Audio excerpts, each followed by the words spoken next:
પ્રવચન ઘરને સમજણથી શણગારીએ ભાગ 3 ક્ષમા આપવાની કળા. વક્તા પૂજ્ય નારાયણ મુનિ સ્વામી.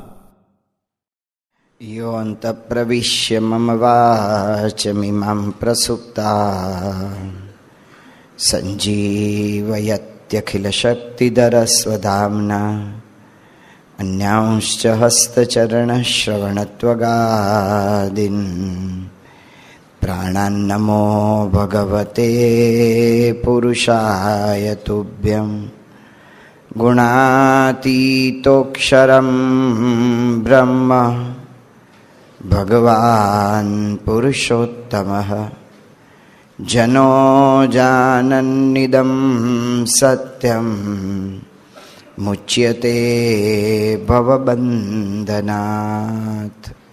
શ્રી સ્વામિનારાયણ ભગવાનની જય.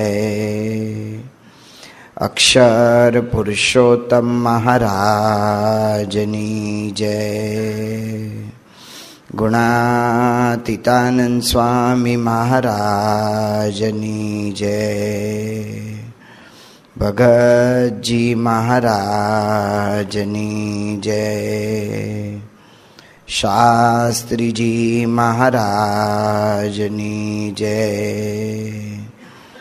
યોગીજી મહારાજની જય. પ્રમુખ સ્વામી મહારાજની જય.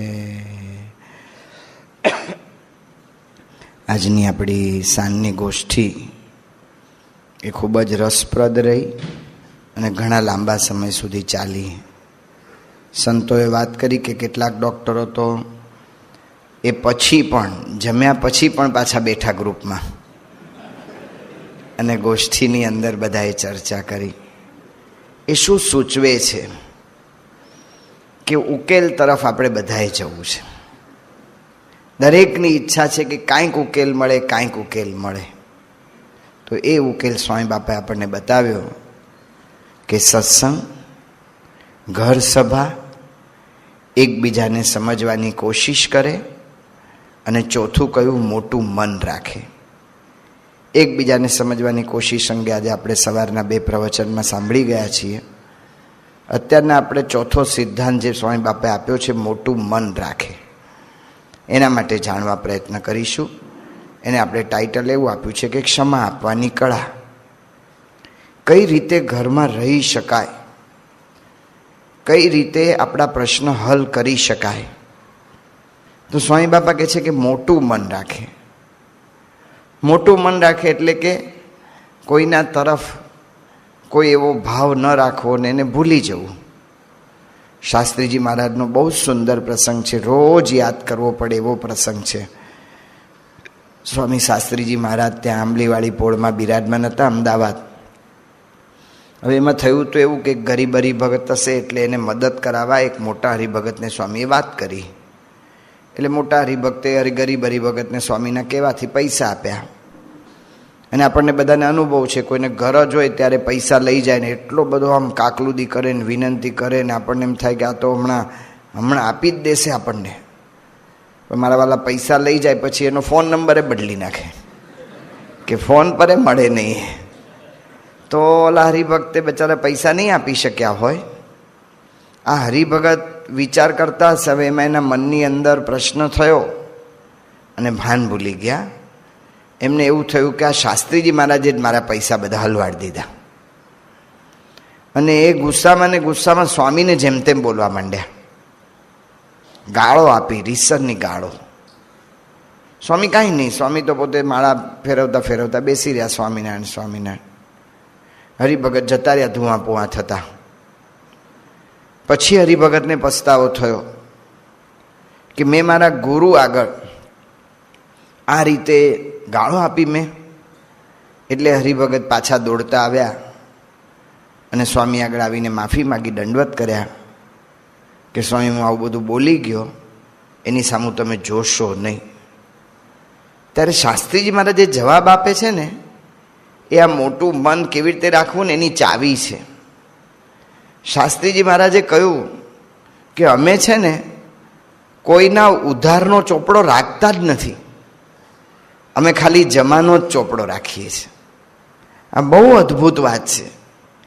કોઈનો ઉધાર શું નથી કર્યું કે શું ખરાબ કર્યું એની કોઈ નોંધ જ નહીં. આનું નામ મોટું મન રાખે. કેવળ જમાનો જ ચોપડો, એણે શું શું સારું કર્યું એના ઉપર જ વિચાર. તો આપણી આખી ગુરુ પરંપરાએ આ મોટા મનની આપણને બહુ મોટી રીત શીખવાડી દીધી. યોગીજી મહારાજ તો પરાકાષ્ઠા પર હતા મોટા મનની.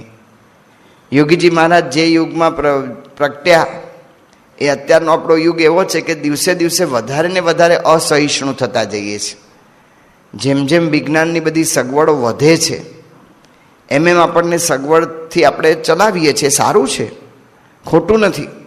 પણ એણે કરીને શું થયું, આપણો દેહ એ અગવડ ભોગવવા હવે તૈયાર નથી, એવી રીતે ટેવાઈ ગયું. એવી જ રીતે અત્યારના સંજોગોમાં આપણું મન એવું ટેવાઈ ગયું છે. નાની નાની બાબતમાં પ્રશ્ન. આજે સવારે આપણે જોયું 12-15 વર્ષ છોકરાને આપઘાત કરવાનો વિચાર ક્યાંથી આવે? પણ આપણે એટલા બધા અસહનશીલ થઈ ગયા છીએ કે નાની નાની બાબતોને એટલી મોટી લઈ લઈએ. તો એ વખતે યોગીજી મહારાજ પ્રગટ થયા અને સહન શક્તિની પરાકાષ્ઠા શું હોય ને એ એમણે બતાવી. જો યોગીજી મહારાજના જીવન ચરિત્રને આપણે વાંચીએ, વિજ્ઞાન સ્વામીના પ્રસંગો, વિજ્ઞાન સ્વામી સાથે તો કોઈ રહી જ ના શકે એવું લાગે.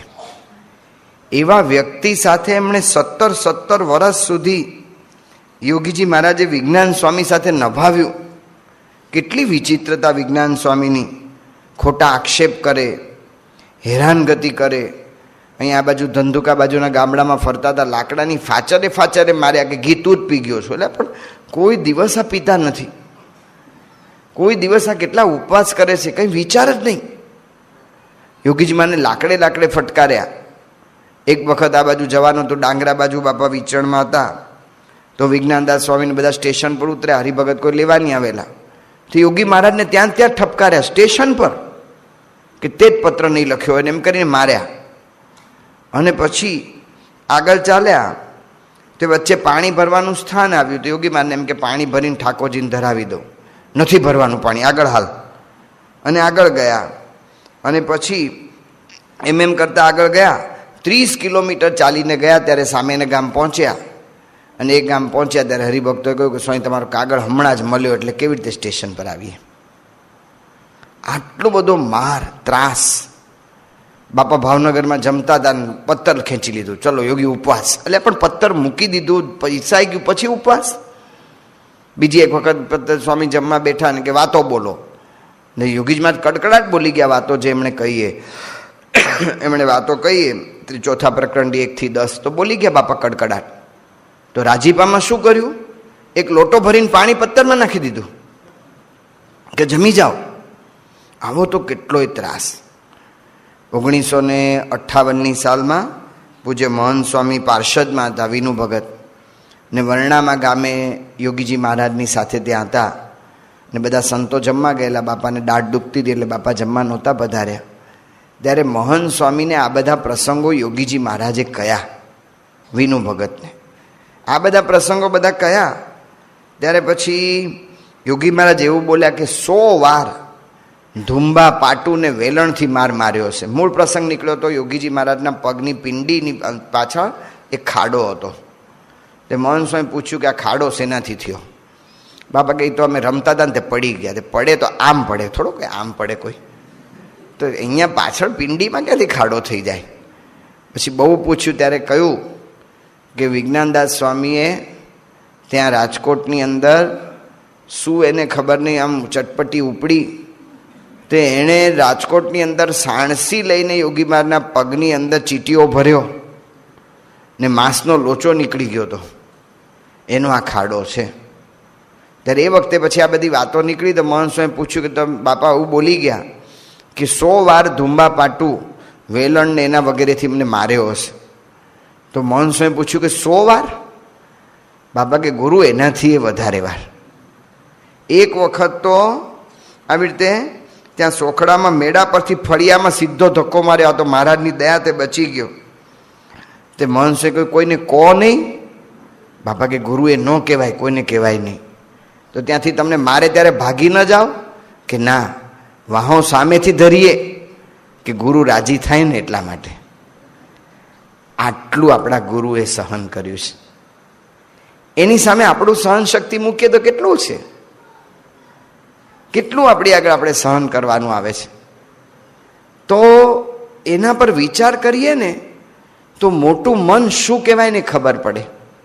મોટું મન રાખે, માફ કરી દે, એનો વિચાર જ ના કરે. આજે પ્રમુખ સ્વામી મહારાજ આજે લાખોના ગુરુ છે, તો પણ કોઈ દિવસ સ્વામી માફી માગતા અચકાતા નથી. અહીં સારંગપુરથી સ્વામી વિદાય લેતા હતા. સંત સ્વરૂપ સ્વામી એમની યારે થોડા દિવસ વિચરણમાં જોડાયેલા, એ છૂટા પડવાના હતા, એ સારંગપુર રોકાઈ જવાના હતા. એ લીમડો છે અમારો, ત્યાં હિંડોળો રહે છે, ત્યાં સ્વામી એમ સંત સ્વરૂપ સ્વામીને એકદમ નીચા નમીને પગે લાગ્યા અને બાપાએ કહ્યું કે મને માફ કરજો, આટલા દિવસ આપણે કંઈ ભૂલ થઈ હોય તો. એક વખત ચૈત્રી પૂનમનો સમય સ્મૃતિ મંદિરનું પ્રતિષ્ઠા થઈ ત્યારે બાપા નીકળતા હતા, ત્યારે ઓલો જૂનો દરવાજો ત્યાં તૂટી ગયો દરવાજો, એ દરવાજેથી નીકળતા હતા અને બાપાએ એકદમ ગાડી ઊભી રાખી. આમ બધા ત્યાં ઊભા હતા. મને બોલાવીને કહ્યું કે આ સમયમાં મારાથી તમને કંઈ કહેવાઈ ગયું હોય તો મને માફ કરજો. સ્વામીશ્રી નાસ્તો કરતા હતા. નાસ્તો કરતા હતા ને ઓલો યોગી નાનકડો બાળક પ્રવચન કરતો હતો, ત્યારે તો મોટો થઈ ગયો છે, તો પ્રવચન કરતો હતો તો બાપા વચ્ચે ફોન આવ્યો. તે ફોનમાં પછી બાપાને તાત્કાલિક ફોન આપવો પડ્યો, એટલે ફોનમાં બાપા વાત કરવા માંડ્યા. યોગી બેસી ગયો નીચે. બાપાએ નાસ્તો પછી શરૂ કર્યો એટલે પૂછ્યું કે યોગી કેમ બેસી ગયો? એ કે કોણ સાંભળે છે આપણું? તો બાપા શું કહે છે? યોગી સોરી હો, કે મારે ફોન આવ્યો ને એટલે મેં તારું સાંભળ્યું નહીં. આ પ્રમુખ સ્વામી મહારાજ છે, આટલું મોટું મન રાખે છે, આટલું બધું એ પોતે ચલાવી લે છે. તો એટલા માટે બાપા કહે છે કે એકબીજાને સમજવાની કોશિશ કરે, કોશિશ તો કરે, કોશિશ તો કરીએ. કોઈક એક વખત કોકને માફ કરજો એટલી કહેવાની. સ્વામી આટલા મોટા લાખોના ધણીને મારા જેવા નાખી દેવા જેવા માણસ પાસે પણ માફ કરજો એમ કહી શકતા હોય તો સ્વામી બાપા આટલું કરી શકતા હોય તો હું આટલું ના કરી શકું ઘરના સભ્ય પાસે? કોશિશ, ખાલી પ્રયત્ન.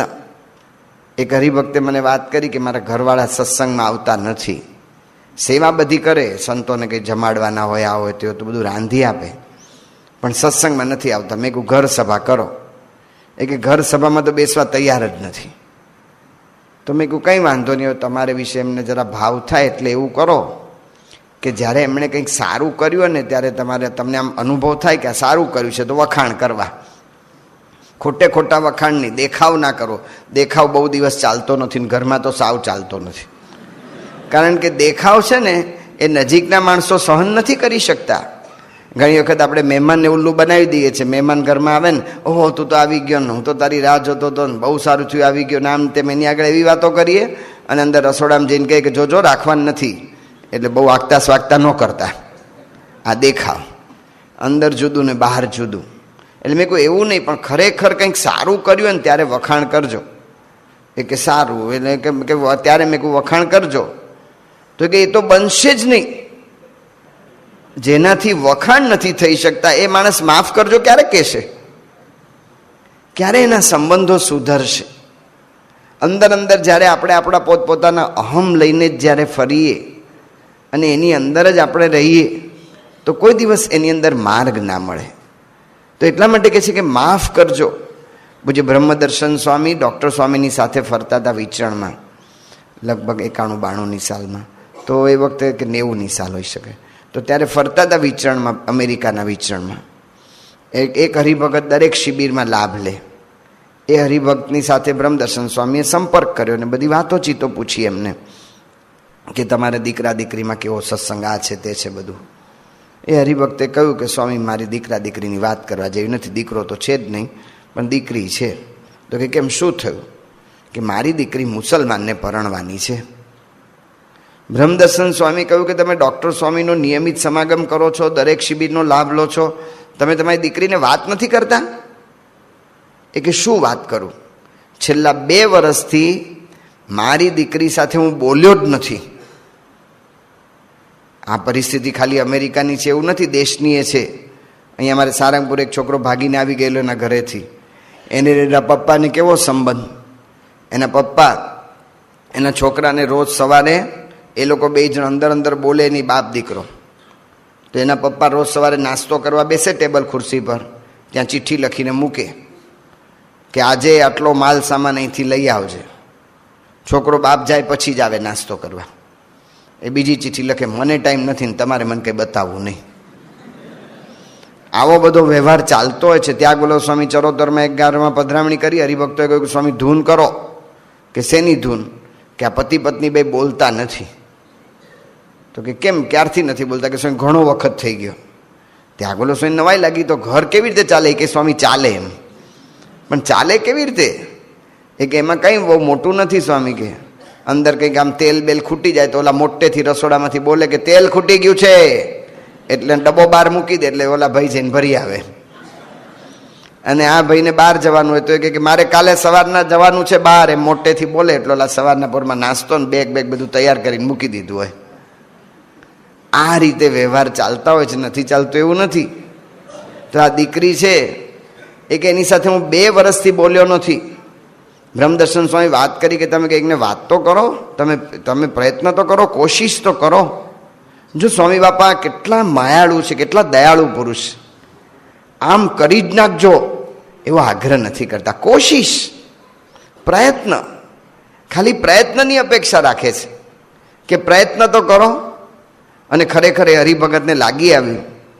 એ હરિભગત એરપોર્ટ પરથી નીચે ઉતર્યા, એ વખતે મોબાઈલનો જમાનો નહોતો, એટલે ત્યાંથી એમણે ફોન કર્યો અને એવું બોલ્યા કે બેટા 2 વર્ષથી તારી સાથે મેં વાત નથી કરી, મને માફ કરજે. આ 2 શબ્દો, માફ કરજે, 2 શબ્દોની કેટલી અસર થાય છે. એવું બોલ્યા કે મને માફ કરજે. ઓલી છોકરી ફોન પર ધ્રુસકે ને ધ્રુસકે રડી. કુટુંબનું એક એવું આપણા બધાના સંબંધો છે કે એકબીજાની સામે પ્રેમની સાહજિક અપેક્ષા છે, સાહજિક ઈચ્છા છે, અને એનું પોષણ થાય ને ત્યારે કોઈ પણ માણસ ઢીલો પડી જાય છે. આમ તો માનવ માત્ર પ્રેમની આગળ ઢીલો પડી જાય છે, પણ કુટુંબના સભ્યો આગળ તો ખાસ. તો માફ કરજો, આ 2 શબ્દની અસર. આવો જ પ્રસંગ the 7 habits of highly effective ફેમિલીની અંદર સ્ટીફન કોવીએ લખ્યો છે. એનો એક મિત્ર એને મળ્યો ને એને કહ્યું કે મારો છોકરો, મને ખબર નથી પડતી કે એની સાથે કેવી રીતે એને ટેકલ કરવું. હું એના સારા માટે એની સાથે વાત કરવા જાઉં છું, પણ એ મારી હારે બોલતો જ નથી. હું જાઉં અને તરત એ ટીવીનો ગમે એટલો સારો કાર્યક્રમ જોતો હોય તો પણ સ્વિચ બંધ કરીને ઊભો થઈ જાય છે. મારી સાથે બેસવા પણ માગતો નથી. સ્ટીફન કવીએ કહ્યું કે હું હમણાં મારી 5મી હેબિટ સમજાવું છું. First seek to be understand then to be understood. કે પહેલાં તમે બીજાને સમજવા પ્રયત્ન કરો, પછી બીજાને સમજાવવા.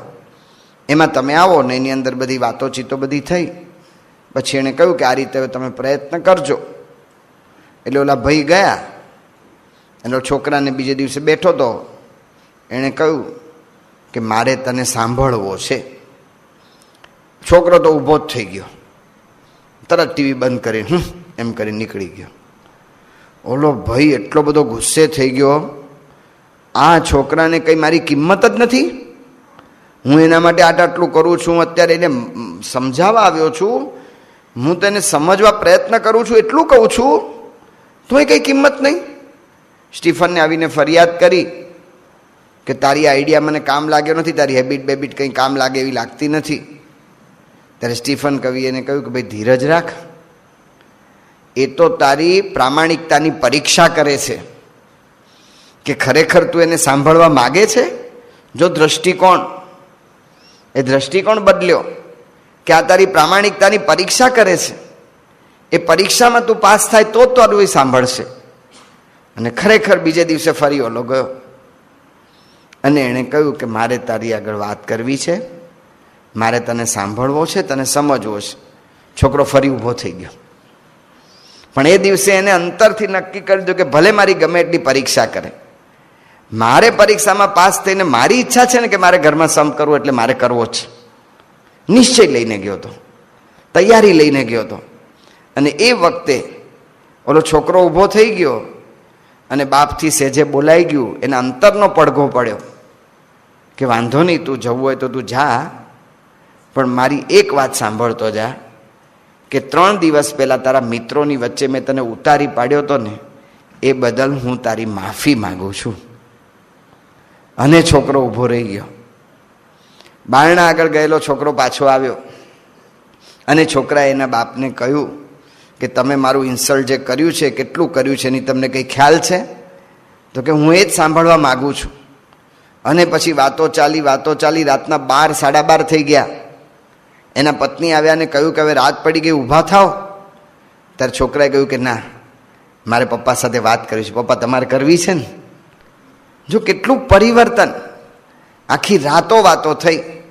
તો આ અસર કરે છે, પણ એના માટે પહેલાં આપણા અંતરની ખરેખરી લાગણી હોવી જોઈએ. ઘણી વખત શું થાય છે, માફ કરજો, હું ભૂલી ગયો, આ બધા શબ્દોને હું શસ્ત્ર તરીકે વાપરું છું, એક યુક્તિ તરીકે બચી જવા માટે. કારણ કે કંઈક ઝઘડો થતો હોય ને આમ આગુ પાછું થાય ને ક્યાં બધી માથાકૂટ કરવી, ભાઈ મને માફ કરજો, એમ ખાલી યુક્તિ.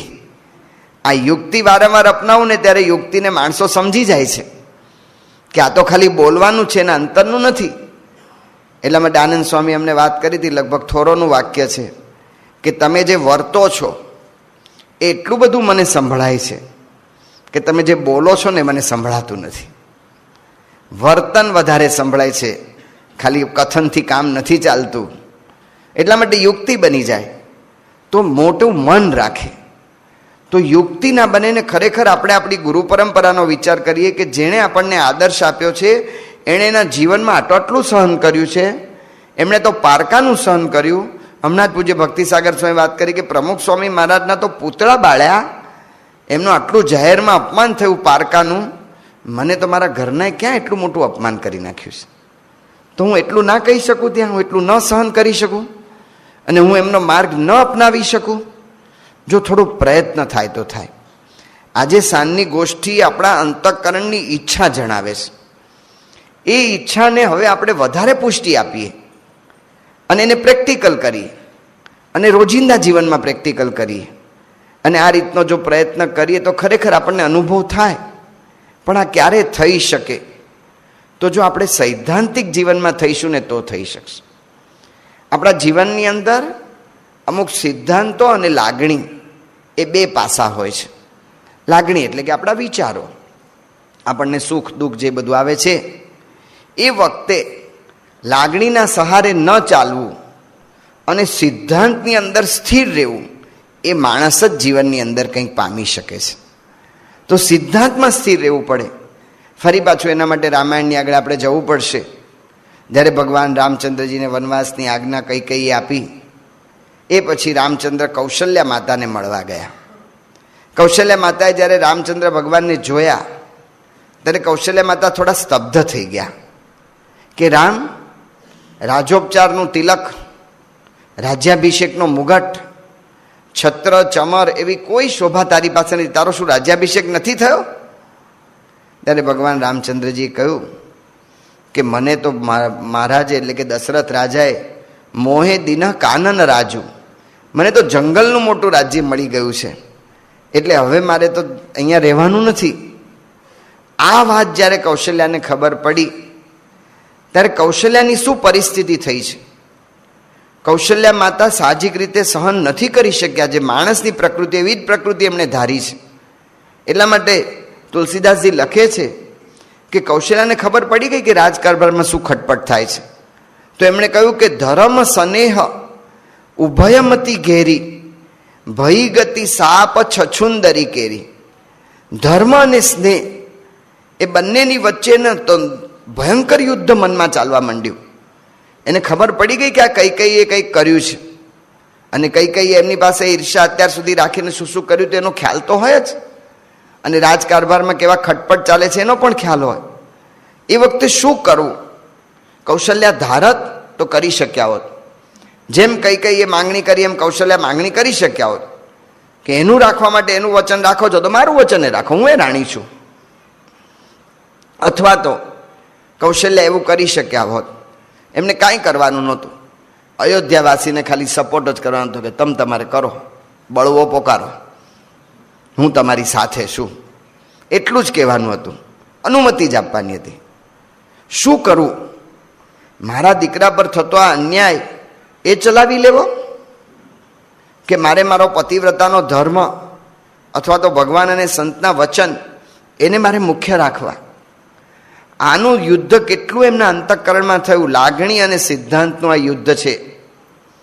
તો લાગણી અને સિદ્ધાંતનું યુદ્ધ કેટલું એમના મનમાં થયું. તો તુલસીદાસજી લખે છે કે ભઈ ગતિ સાપ છછુંદરી કેરી.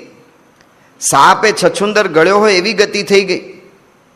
દરેકના જીવનમાં આવા પ્રસંગો આવતા હોય છે કે જ્યારે બે માર્ગ હોય, કે આ કરું કે આ કરું, આમ કરવું કે તેમ કરવું. પૂજ્ય મોહન સ્વામી બહુ સરસ સમજાવે છે કે આવા પ્રસંગમાં શું કરવું. તો એમણે એ વાતને કરી કે વોટ ઇઝ રાઈટ અને who is right. What is right, શું સાચું છે. હુ ઇઝ રાઈટ, કોણ સાચું છે. હુ ઇઝ રાઈટ જ્યારે વાત આવે ત્યારે હુ ઇઝ રાઈટની અંદર વ્યક્તિના ન્યાય અન્યાય પર વાત જશે, હક ઉપર વાત જશે.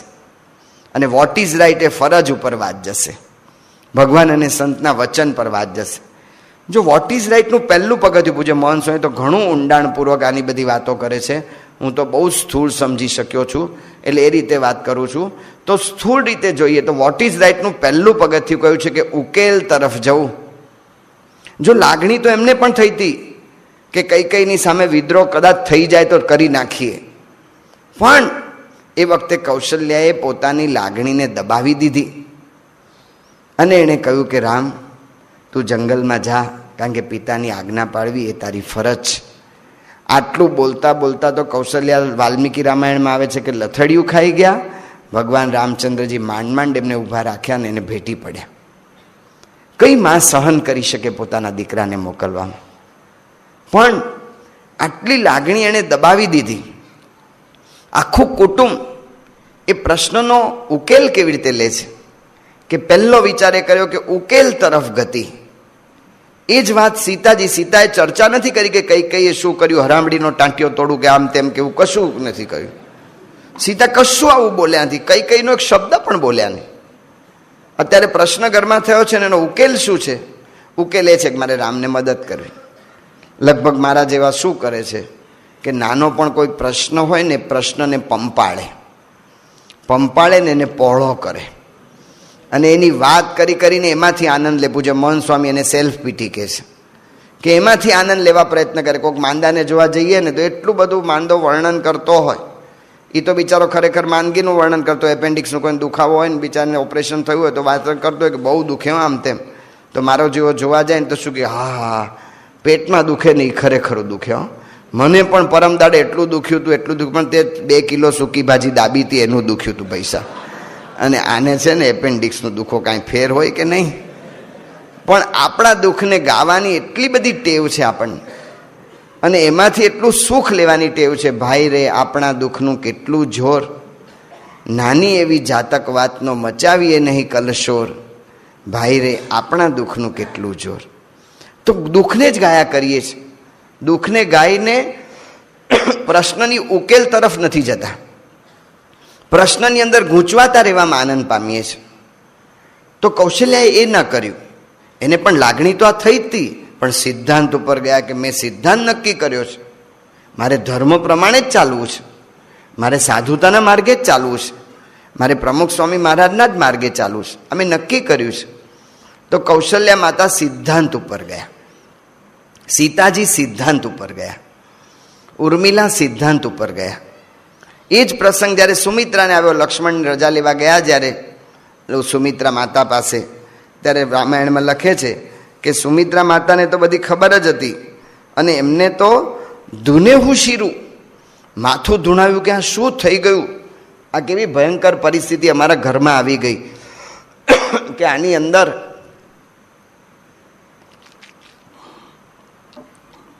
એમાં લખે છે એમને વિચાર આવી ગયો, પાપીની દિનહ કુદાવું. આ પાપીણી કૈકેયીએ અત્યારે ખરેખરો દાવ ખેલી લીધો. પણ શું કરે છે? ધીરજ ધરે હુકુ અવસર જાની. એમણે જોયું કે અવસર નથી અત્યારે પ્રશ્નને પહોળા કરવાનો, પ્રશ્નને આગળ કરવાનો. આ તો પ્રશ્નને ધારી રાખે. ભાઈના લગ્ન ઝઘડા થયા હોય કે કાં તો ભાગ છૂટા પડ્યા હોય ત્યારે કંઈ બોલ્યા ના હોય, પણ જ્યારે લગ્ન એના છોકરાના થાય ત્યારે ભાઈ ન આવે. એક બાજુ ઓલાને પોંખવાનો સમય આવી ગયો હોય અને એમાં પાછો ઓલાને પૂછવા જાય કે ભાઈ નથી આવતો, તો ઓલો બચારો સમજાવવા જાય કે ભાઈ સાહેબ કે ત્યારે એ વખતે તે મને કેમ આટલો ભાગ નહોતો આપ્યો. આ બધું જમા કરી રાખીએ છીએ. સાસીમાં જે કહ્યું કે અમે ઉધારનો ચોપડો રાખતા જ નથી, ને જો આપણા ઘરમાં સંવાદ થાય છે ત્યારે આપણે શું કહે છે કે સારું સમય આવશે ત્યારે અમે તમને કહેશું. એનો અર્થ શું થાય છે કે તમે મને જે શબ્દ કહ્યા છે એને હું અત્યારે જમા રાખું છું અને વ્યાજ સહિત તમને ડબલા જોરે પાછો આપીશ, ડબલ જોરે. એનો અર્થ એવો. તો આ રીતે કુઅવસર જાની એણે એક શબ્દ સુમિત્રા બોલ્યા ને, અને એમણે કહ્યું કે લક્ષ્મણ તું જા, તારે જવું એ તારી ફરજ છે, અને જો તારે રામની સેવા કરવી હોય તો એ માનજે કે તારા માટે જ રામ વનમાં જાય છે. જો આખા કુટુંબમાં વોટ ઇઝ રાઈટ સિદ્ધાંત ઉપર જો જવાનો પ્રયત્ન કરશું ને તો આપણને એકબીજાની સમજવાની કોશિશ કે મોટું મન રાખે એના ઉપર આગળ વધી શકીશું. નહીં તો પ્રશ્ન વધ્યા જ કરશે. હમણાં એક પ્રશ્ન આવ્યો છે કે મોહન સ્વામી કહ્યું કે અસલ રીત એટલે કઈ રીત? એટલે ભાઈ આ સવારના પોરથી આ વાત થાય છે પ્રમુખ સ્વામી મહારાજના 4 વાક્ય. હવે કેટલી રીતો ગોતવાની છે? એ જ વાક્ય એ જ રીત છે, સિવાય બીજો કોઈ માર્ગ જ નથી. તમે એવો વિદિત્વાતી મૃત્યુમેતી નાન્ય પંથા વિદ્યતે એના, બીજો કોઈ માર્ગ જ નથી આના સિવાય. હવે તો કહેવાનું શું છે કે નહીતર કોઈ માર્ગ જ નહીં સૂજે અને અથડાતા રહેશું. એટલે પહેલી જરૂરિયાત એ છે કે સૈદ્ધાંતિક થવું જીવનમાં. અને સૈદ્ધાંતિક થવું એટલે કે પહેલાં ઉકેલ તરફ જવું. કોઈ પણ પ્રશ્ન હોય એનો ઉકેલ શું છે? માથાકૂટ મૂકી દો, બહુ પોળો કર ના કરો. આ તો ખાલી રાતના 3 વાગે ઉઠી ગયા હોય એનું 15 મિનિટ વર્ણન કરતા મેં જોયા છે માણસો કે હું 3 વાગે ઉઠી ગયો ને પછી મને એમ થયું કે કેટલા વાગ્યા ને પછી વળી આમને તેમને કેટલું લંબાવે પાછું એનું. લે હવે ભાઈ 3 વાગે ઉઠી ગયો તો પાછો જોકા ખાઈને હોઈ ગયો ભાઈ હું પડખું ફરીને. એમાં હું મોટું વાત એટલી બધી હતી. પણ આપણી વાતો એને એટલી બધી લંબાવીએ છે કે એનાથી આપણે ઉકેલ તરફ ગતિ નથી થતી. તો ઉકેલ તરફ જવું એ વોટ ઇઝ રાઈટનું પહેલું પગથિયું છે. બીજું પગથિયું શું છે એ ભરત શીખવાડે છે. જ્યારે દશરથ રાજા એનો અગ્નિ સંસ્કાર કરીને ભરત પાછા આવ્યા અને એ વખતે દશરથ રાજા એનો અગ્નિ સંસ્કાર કરીને પાછા આવ્યા ત્યારે મંથરા એ મહેલના દરવાજા આગળ ઊભી હતી અને કઈ બહુ રાજી થઈ ગઈ હતી કારણ કે પોતાનો દાવ સફળ ગયો હતો. એટલે મંથરાને ઘણા બધા ઘરેણા ભેટ આપ્યા હતા અને મંથરાને ઘણા વખતે આટલા બધા ઘરેણા ભેટ મળ્યા એટલે બધા જ પહેરીને ઊભી હતી. વાલ્મીકીજી લખે છે કે કેવી લાગતી હતી મંથરા? તો રજ્જુ બધા ઈવ વાનરી, દોરડેથી વાંદરી બાંધેલી હોય એના જેવી લાગતી હતી. તો શત્રુઘ્ને જ્યારે જોઈ મંથરાને ત્યારે એનો પિત્તો ગયો અને શત્રુઘ્ને એને જોડવા માંડ્યા અને એટલું બધું એને મારવા માંડ્યા શત્રુઘ્ન. એનાથી કૈકેયીને દયા આવી ગઈ ને કૈકેયીએ શત્રુઘ્ને કહ્યું કે તું છોડ. શત્રુઘ્ને કહ્યું કે હું નહીં જ છોડું. ત્યારે કૈકેયીને થયું કે આ નહીં છોડે એટલે કૈકેયી તરત ભરતને બોલાવી લાવ્યા અને કહ્યું કે આને તું કે ભાઈ આને છોડી દે. ત્યારે ભરતે એને કહ્યું કે આવી રીતે ભાઈ તું છોડી દે, કારણ કે તને તો આ મંથરાને મારવાનું માન થાય છે પણ મને તો આ કૈકેયીને મારી નાખવાનું મન થાય છે. આ બધાનું કારણ એ છે. પણ હું એમ કેમ નથી કરતો કે જો આપણે આવું કંઈક કરશું તો રામ આપણા પર રાજી નહીં થાય, અને જો રામ રાજી નહીં થાય તો આપણે જીવ્યાનો કોઈ અર્થ નહીં રહે. જો ઉકેલ કયો કોઈ પણ પ્રશ્ન આવે એની અંદર પહેલાં તો ઉકેલ તરફ ગતિ ને પછી ઉકેલ શું છે? તો ઉકેલ એ છે કે ભગવાનને સંતને પૂછતા રહેવું કે તમે કઈ રીતે રાજી થાવ છો. દરેક વાતની અંદર યોગીજી મહારાજ વાસણ ઉટકતા રહે, વાસણને કલાઈ કરતા હતા, એની અંદર પણ વારંવાર ઓલા ભગવાનદાસને પૂછ્યા કરે કે બાપા રાજી થશે ને? નાની બાબતોમાં હું આ જે કરું છું એમાંથી બાપા રાજી થશે? જો આ ઉકેલ તરફ જવાય તો મધ્યના 11મા વચનામૃતમાં મહારાજ કહે છે કે કર્મ માત્ર ભક્તિરૂપ થઈ જાય. કર્મ માત્ર એટલે મારું ખાવાનું કર્મ, મારું સૂવાનું કર્મ, મારું હરવા ફરવાનું કર્મ, એ પણ ભક્તિરૂપ થઈ જાય. મહારાજે કહ્યું કે ગ્રહસ્થ હરિભગતના વ્યવહાર પણ ભક્તિરૂપ થઈ જાય. કર્મ માત્ર જો હું જે કરું એની અંદર ભગવાનને સંતને વારંવાર માથે રાખતો જાઉં, એ કેમ રાજી થશે એના પર જો હું વિચાર કરું તો મને પછી કોઈ ભય ના રહે, કોઈ શંકા ના રહે, કોઈ ચિંતા ના રહે. ગમે એટલું પરિણામ વિપરીત આવે ને તો એ પ્રમુખ સ્વામી મહારાજની જેમ આનંદથી રહી શકાય. આ મોટા મોટી ટેકનિક છે. જો સૈદ્ધાંતિક ભરત સૈદ્ધાંતિક થયા તો જીવનમાં સુખ રહી શકે. સુમિત્રા કૌશલ્યા સૈદ્ધાંતિક થયા, એને લીધે જીવનમાં સુખ આવ્યું. એટલા સૈદ્ધાંતિક દશરથ રાજા ન થઈ શક્યા, એટલે જીવનની અંદર એમના કુટુંબમાં 3 પ્રશ્ન થયા. એમાં દશરથ જેટલા કારણભૂત થયા. એમાં 3 જે કારણની અંદર 3 કારણ એ કે દશરથ સૈદ્ધાંતિક ન થઈ શક્યા, એના 3 કારણ. એક તો એમને વાસના ખેંચી ગઈ, બીજું એ તટસ્થ ન રહી શક્યા, ત્રીજું એ નિખાલસ ન રહી શક્યા, અને કુટુંબમાં એને લીધે જ પ્રશ્ન થયા. ભગવાન રામચંદ્રજીને રાજ્યાભિષેક કરવાનો છે, એની રાત્રિએ સારા સમાચાર આપવા માટે દશરથે જવું જોઈએ કૌશલ્યાના મહેલ તરફ.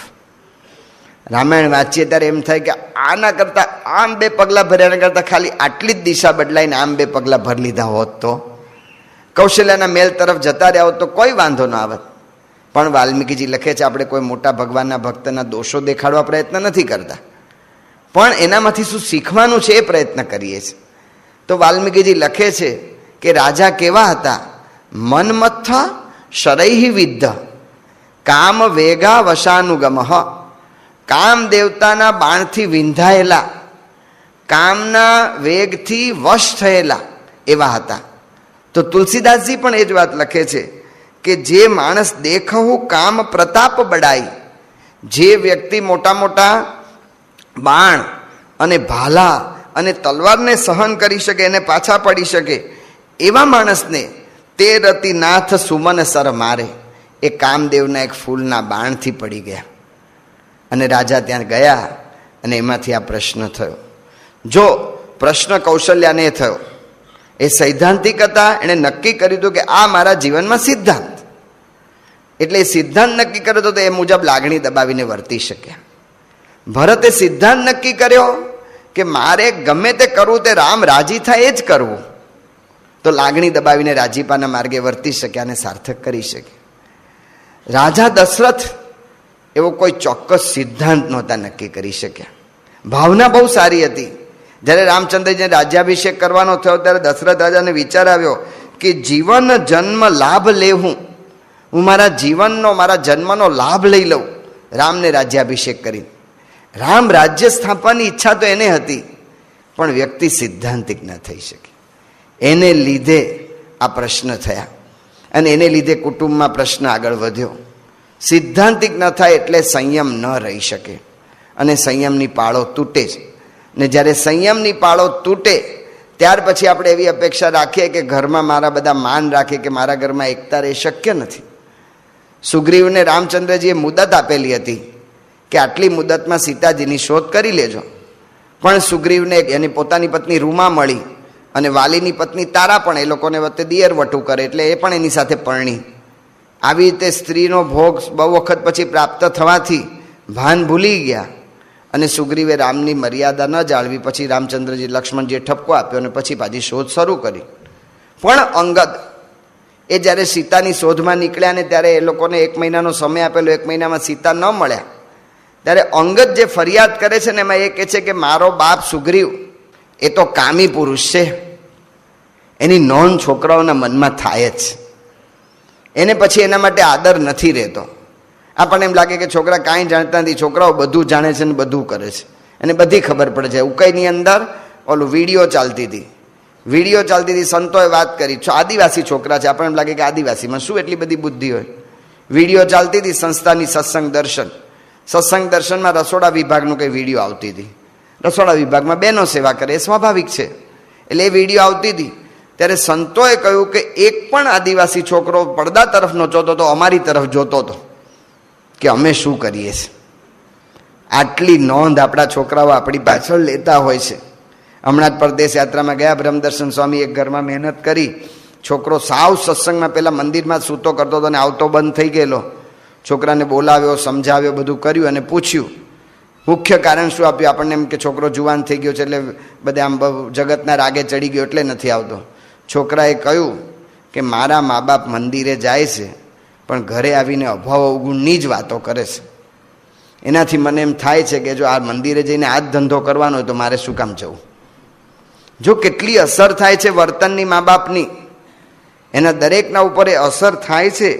તો એટલા માટે આ સંયમ એ જરૂરી છે.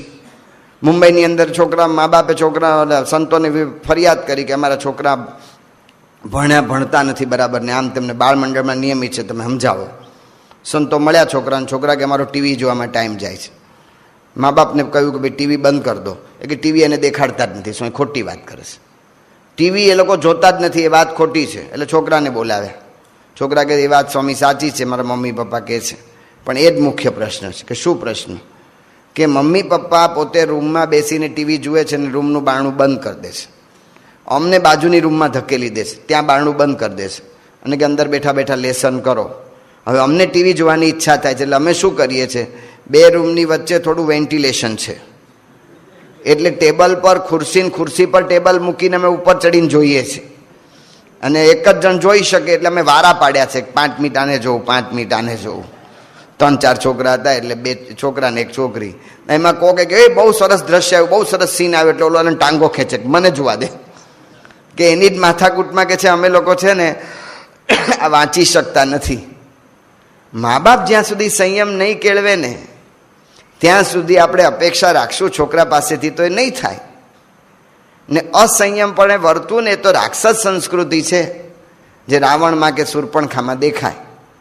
તો કહેવાનું શું છે કે જો સૈદ્ધાંતિક નહીં થઈએ તો અસંયમ ખેંચી જશે અને પ્રશ્ન ઊભા કરશે. જો સૈદ્ધાંતિક નહીં થઈએ તો દશરથ કૈકેયીને રાજી કરવા જાય, આને રાજી કરવા જાય, બીજાને રાજી કરવા, કારણ કે એક વખત ભગવાનને રાજી ન કર્યા ને એટલે બધાને રાજી કરવા પ્રયત્ન કર્યા જ કરવાનો. ને આ દુનિયામાં કોઈ રાજી થતું નથી, એ પાછું હકીકત છે. તો એની અંદર ભગવાનને સંતને રાજી કરવા પ્રયત્ન ન કરે એટલે બધાને રાજી કરવા પ્રયત્ન કરે, એમાં તટસ્થ ન જ રહી શકે. તો દશરથ પોતે મુખ્ય માણસ છે, ત્રણેય રાણી પ્રત્યેને તટસ્થ રહેવું જોઈએ, પણ તટસ્થ ના રહી શક્યા. કૈકેયી પ્રત્યે વધારે ભાવ, વધારે પ્રેમ, વધારે દેખાડતા રહ્યા અને એને લીધે કૈકેયીએ આખું એને વચનના ઝાપટામાં લઈ લીધા અને એની અંદર આખા ઘરની અંદર પ્રશ્ન આવ્યો. નિખાલસ ના થઈ શક્યા. કુટુંબની અંદર નિખાલસ થાય તોય પ્રશ્ન હલ થાય, પણ એમને એમ કે આ કૈકેયીનું વધારે રાખું છું અત્યાર સુધી સમજાવી પટાવીને, પણ છેલ્લે કંઈક વિરોધ કરશે તો. એટલા માટે એણે કૈકેયીને કહ્યું નહોતું કે રામચંદ્રજીનો રાજ્યાભિષેક થવાનો છે. તુલસી રામાયણમાં આવે છે કે એમણે એવું કહ્યું કૈકેયીને કે આવી રીતે મેં સબ કિન્હ તોહી બિન પૂછે તેહી તે પરેહું મનોરથ છું છે. હું તને પૂછ્યા વગર મેં કર્યું, એના લીધે જ મારા મનોરથ પડી ભાંગ્યા અને એટલા માટે કહી ન શક્યા. વાલ્મીકી રામાયણમાં આવે છે કે ખાસ એટલા માટે કૈકેયીનો ભાઈ યુધાજીત અને જનક રાજાને એ સ્વયંવરના વખતે બોલાવવા, રાજ્યાભિષેકના મંત્રીઓનું મંડળને પ્રશ્ન પૂછ્યો ત્યારે બોલાવવામાં આવ્યા નહોતા. એનું કારણ જે હતું કે આ લોકો કદાચ વિરોધ કરે, એમાં જનક તો વિરોધ ન કરે પણ યુધાજીત વિરોધ કરે અને યુધાજીતને કહેવાય કે મેં જનકને નહોતા બોલાવે, એટલે એ બધું સાચવવા માટે રાજાએ યુક્તિ કરી. ઘણી વખત ઘરમાં આપણે આવી યુક્તિ પ્રયુક્તિ કરીને આપણે શીખવા માગીએ છીએ અથવા તો કામ કરાવી લઈએ છીએ, પણ આપણી યુક્તિ પ્રયુક્તિ બહુ લાંબી નથી ચાલતી, એ ખુલ્લી પડી જ જાય છે. અને જ્યારે ખુલ્લી પડે છે ને ત્યારે વિશ્વાસઘાત જે થાય છે ને એને કોઈ રીતે પૂરી નથી શકાતો. એક વખત વ્યક્તિના અંતરમાં વિશ્વાસઘાત થઈ ગયો કે આ માણસ ખોટા બોલો છે અને ખોટું કરે છે, એ વિરોધ નથી કરતી પણ એને અંતરમાંથી ભાવ નીકળી જાય છે અને ભાવ નીકળી જાય પછી એકતા રાખવા માટે ગમે એટલો પ્રયત્ન કર્યો હોય તો ન રહી શકે. નિખાલસ થવામાં 100% પ્રશ્ન છે કે સામેવાળો વિરોધ કરે ત્યારે શું કરવું, એ પ્રશ્ન છે. પણ જો ભગવાન અને સંતને માથે રાખીને નિખાલસ થયા હોય ને તો ભગવાનને સંત મદદ કરે જ.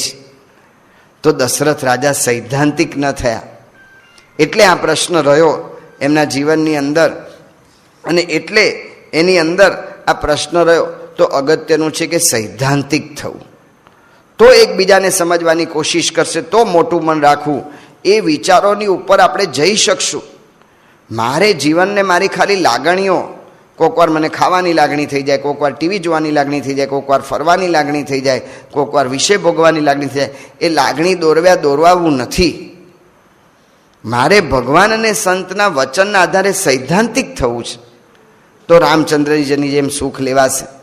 જ્યારે કૈકેયીએ રામચંદ્રને વાત કરી કે તારે જવાનું છે જંગલમાં, ત્યારે રામચંદ્રજી હસી પડ્યા. મન મુસ્કાઈ ભાનુકુલ ભાનુ, રામ સહજ આનંદ નિધાન.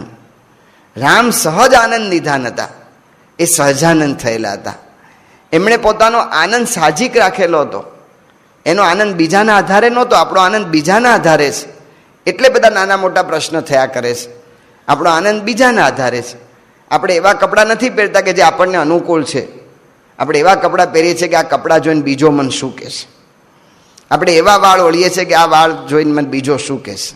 આપણે એવા ચશ્માની ફ્રેમ પસંદ કરીએ છીએ કે બીજાની ઉપર મારો કેવો વટ પડશે. એનો અર્થ શું થાય છે કે હું બીજાના હાથનું રમવાનું રમકડું છું. બીજો મારા સ્કિન ટાઈટ પેન્ટ પહેરીને ફાઈસ રાજી થતો હોય તો હું સ્કિન ટાઈટ પહેરીશ, ભલે પછી ભારતીય સિસ્ટમ પ્રમાણે બેસવામાં ફરર કરતું ફાટી જાય, પણ એ જ પહેરીશ.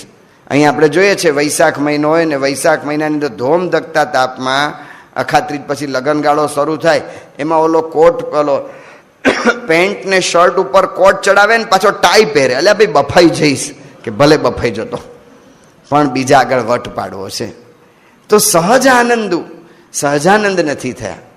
પ્રમુખ સ્વામી મહારાજ સહજાનંદી છે. એટલા માટે એમના જીવનની અંદર રામચંદ્ર જેવો પ્રશ્ન આવે તો પણ એ મનની અંદર આનંદ પામી શક્યા. 74માં સ્વામીનું ભયંકર અપમાન થયું. અપમાનની અંદર સ્વામીજીને પૂછ્યું, બાપાને ડાયરી લખવા આપી કોઠારી સ્વામી, તો બાપાએ લખ્યું કે જો આપણને આત્મારૂપ જાણતા હોય તો આવવા જવાનું રહે જ ક્યાં, આવવા જવાનું છે જ ક્યાં. જો આ આત્મારૂપની સમજણ એ સૈદ્ધાંતિક એ સહજાનંદ કરે છે. પ્રમુખ સ્વામી મહારાજ મુંબઈ ગયા અને મુંબઈમાં સ્વામી એવી બધી કથા કરી, પ્રથમનું 74મું સમજાવીને કે ભગવાન અને સંત જેમ રાખે એમ રાજી રહેવું. આત્મા અને પરમાત્માનો આ બે વિચાર, આ સિદ્ધાંત છે ને, જીવનમાં ક્યારેય પ્રશ્ન નહીં આવવા દે. એ પોતાના વ્યક્તિગત જીવન માટે કે કૌટુંબિક જીવન માટે. આ સૈદ્ધાંતિક રીતે દશરથ ન થઈ શક્યા એટલે પ્રશ્ન થયો. છેલ્લે દશરથે બધું સુધારી લીધું. પણ કહેવાનું શું છે કે સૈદ્ધાંતિક થવું અગત્યનું છે. તો મોટું મન રહેશે, તો એકબીજાને સમજવાની કોશિશની ધીરજ રહેશે. નહીંતર એમ થશે ક્યાં સુધી કરવું. ફળની અપેક્ષા રાખ્યા વગર ભગવાનના સંતના વચનને જો વળગી રહેશું તો એનાથી આપણું કામ આ થઈ શકશે. તો એવું આપણે કરી શકીએ. મહારાજ સ્વામીને પ્રાર્થના. શ્રી સ્વામિનારાયણ ભગવાન.